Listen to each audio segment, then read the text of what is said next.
अस्सलाम वालेकुम class fifth. I hope you all are fine. हमारा जो चैप्टर था प्रीवियस मेजरमेंट वो कंप्लीट हो गया था। अब हम लोग अपना नया चैप्टर स्टार्ट कर रहे हैं, रेशो।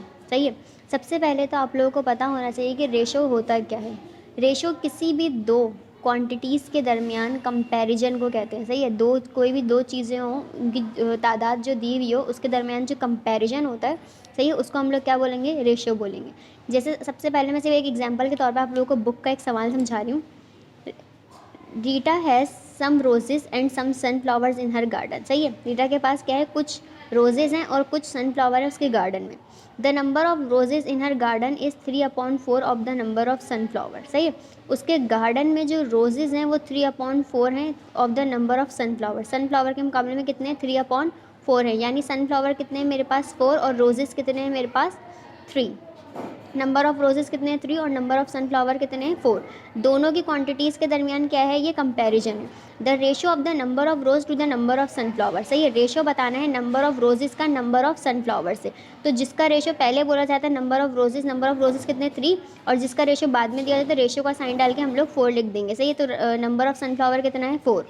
देन अगर बोला जाए नंबर ऑफ़ सनफ्लावर का रेशो नंबर ऑफ़ रोजेज़ से निकालना है तो फिर 4:3 हो जाएगा, क्योंकि सनफ्लावर मेरे पास कितने हैं, 4, और रोजेज़ कितने मेरे पास, 3। किसी भी दो, सही है, दो के दरमियान कंपैरिजन, दो चीज़ों की क्वांटिटी के दरमियान कंपैरिजन जब भी हम करते हैं तो वो उसके लिए क्या यूज़ होता है हमारे पास, रेशो। सही है। अब आ जाते हैं इसके पहले सवाल। अब आ जाते हैं हमारे चैप्टर रेशियो के क्वेश्चन नंबर 1 पे। मैं आप लोगों को बताती चलूँ कि जो ये चैप्टर्स है इसमें बहुत सारी वर्किंग ऐसी होती है जो आपकी बुक से नहीं होती, वो मैं खुद से करवाती हूँ। सही। चैप्टर नंबर 7 है ratio. Fill in the missing number in each of the following pairs of equivalent ratio. Equivalent मैंने आप लोगों को बता चुकी हूँ इक्विवेलेंट क्या होता है। सही। इक्विवेलेंट क्या होता है हमारे पास कि ऊपर वाला नंबर और नीचे वाला नंबर को सेम टाइम मल्टीप्लाई करना होता है, सेम टाइम।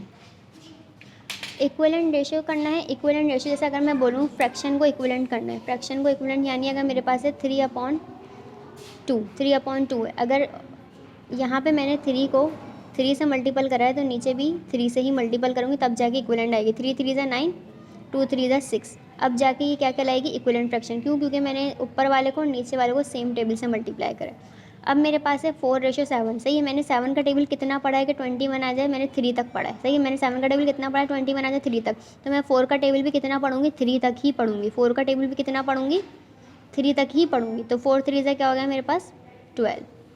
सही है। इस तरह अब आ जाते हैं 6:9। 6:9 इक्विवेलेंट बनाना है। मैंने 6 का टेबल कितना पढ़ा है, 18 आ जाए 3 तक। तो मैं 9 का टेबल भी कितना पढ़ूंगी, 3 तक। तो 9 3 से क्या हो गया मेरे पास, 27। इस तरह ये जाके इक्विवेलेंट रेशियोज़ बनेंगे।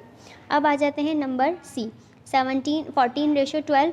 सही है। 14 का टेबल, 7 का टेबल मैंने कितना पढ़ा है कि 14 का टेबल मैंने कितना पढ़ा है, 14 को ऐसे नंबर रखना है कि डिवाइड करूँ तो क्या आ जाए मेरे पास, एक सेकेंड, ये आ जाएगा डिवाइड। क्यों, क्योंकि 14 को डिवाइड करना है ऐसे नंबर से कि 7 आ जाए, तो 2 से डिवाइड करूँगी ना। 14 को ऐसे नंबर से डिवाइड करना है कि 7 आ जाए, तो किससे करूँगी, 2 से। किससे करना है, 2 से। तो फिर ऑब्वियसली अगर इसको 2 से डिवाइड करा है तो मैं इसको भी किससे करूँगी, 12 को भी 2 से डिवाइड करूँगी। तो जब मैं 12 को 2 से डिवाइड करूँगी यानी 2 का टेबल इतना पढ़ना है, 12 आ जाए, तो 2 6 ज़ा 12, 2 6 ज़ा क्या आ गया मेरे पास, 12। तो यहाँ पे मेरे पास क्या आ गया, 6। 14 को मैंने 2 से डिवाइड करा, 7 आ गया। सही है। तो ऑब्वियसली यहाँ पे डिवाइड का 2 रखा है तो यहाँ पे भी सेम इक्विवेलेंट के लिए तो यहाँ पे भी डिवाइड का 2 रखूँगी। और जब 2 को मैंने 12 से डिवाइड कराया तो आंसर क्या आ रहा है मेरे पास, 6, 7:6। अब आ जाते हैं 20 और 4। 20 को ऐसे नंबर से डिवाइड करना है, मेरे पास क्या आ जाए, 4 आ जाए। 20 को ऐसे नंबर से डिवाइड करना है, क्या आ जाए मेरे पास, 4। तो डिवाइड करा 5 से। 20 को जब 5 से डिवाइड करूँगी तो क्या आंसर आ जाएगा, 4। अगर यहाँ मैंने डिवाइड करा है 5 से तो यहाँ भी किससे डिवाइड करूँगी मैं, 5 से। 5 5 ज़ा 25। आंसर क्या है मेरे पास, 5। सही है। 4:5, 20:25।